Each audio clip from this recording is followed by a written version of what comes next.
Drugs మాఫియాను ఉక్కుపాదంతో అణిచివేయాలని రాష్ట్ర prohibition excise శాఖ మంత్రి జూపల్లి రామకృష్ణారావు పిలుపునిచ్చారు. వికారాబాద్లో ప్రొహిబిషన్ అండ్ ఎక్సైజ్ స్టేషన్ను స్పీకర్ గడ్డం ప్రసాద్ కుమార్, ఎంపీ కొండా విశ్వేశ్వరరెడ్డి, ఎమ్మెల్యేలు, కలెక్టర్తో కలిసి మంత్రి ప్రారంభించారు. డ్రగ్స్ సరఫరా చేసే వారిపై పోలీసు, ఎక్సైజ్ శాఖలు నిఘా పెట్టి వారి మీద కఠిన చర్యలు తీసుకోవాలని సూచించారు. అవసరమైతే ఇతర రాష్ట్రాల సహకారం తీసుకోవాలని మంత్రి పేర్కొన్నారు. స్పీకర్ గడ్డం ప్రసాద్ కుమార్ మాట్లాడుతూ గౌడన్నల అభివృద్ధికి ప్రభుత్వం కట్టుబడి ఉంది అన్నారు. ప్రభుత్వ భూముల్లో ఈత, తాటి వనాలను పెంచేందుకు యోచిస్తున్నట్లుగా తెలిపారు. ఈ సందర్భంగా మంత్రి జూపల్లి, ఇతర అధికారులు కలిసి ఈత మొక్కలను నాటి నీరు పోశారు.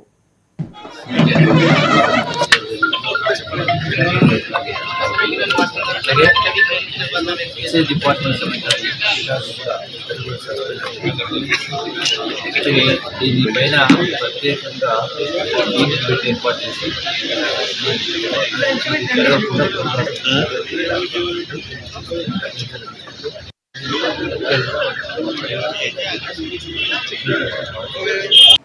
ధనవంతులైన మనం కానీ దీంతో ఈ ధనం మంచిగా ఉపయోగిస్తున్నామా? దీంతో అలవాట్లు కూడా మారినాయి.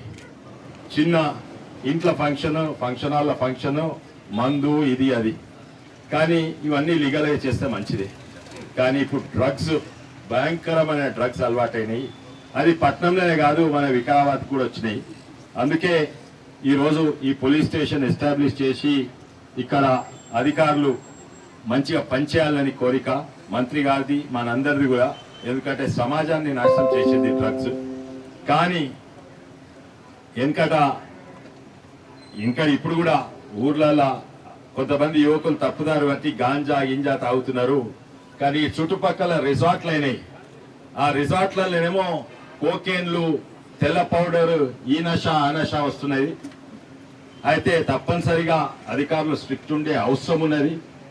ఇప్పుడే మంత్రివారులు అన్ని కేసెస్ గురించి రివ్యూ పెడతా అన్నారు, చాలా మంచిది. కానీ ఎంత స్ట్రిక్ట్ ఉన్నా కూడా ఇప్పుడు కాళయాదవ్ గారు ఒక చెప్పింది ఏంటంటే స్ట్రిక్ట్ ఉండాలి.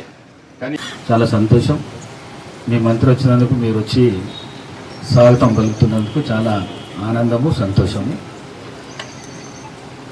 మంత్రి గారు వస్తూ కారులో కూర్చొని మాట్లాడేటప్పుడు చాలా మంచి విషయాలు, ఈ రాష్ట్రానికి మేలు జరిగే విషయాలు చెప్పిండు.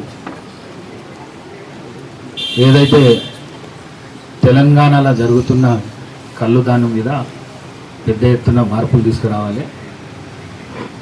ప్రభుత్వ భూములు ఎక్కడుంటే కూడా అక్కడ ఈత చెట్లు కానీ, తాటి చెట్లు కానీ పెట్టే ప్రయత్నం చేయాలి అని వారు చెప్పడం చాలా సంతోషం. మరి ఆ విధంగా ఇంప్లిమెంటేషన్ చేస్తే గౌడ్లకు న్యాయం జరుగుతుందని చెప్పేసి తెలియజేస్తూ, మరి డిపార్ట్మెంట్ పరంగా ఈ భవనం కట్టిన కాంట్రాక్టర్ డబ్బులు లేకున్నా కూడా ఆయన పూర్తి చేసిండ్రు. వారికి అభినందిస్తూ డబ్బులు ఇప్పించే బాధ్యత నాదని తెలుపుతూ, మంత్రి గారి దగ్గరనే నాదని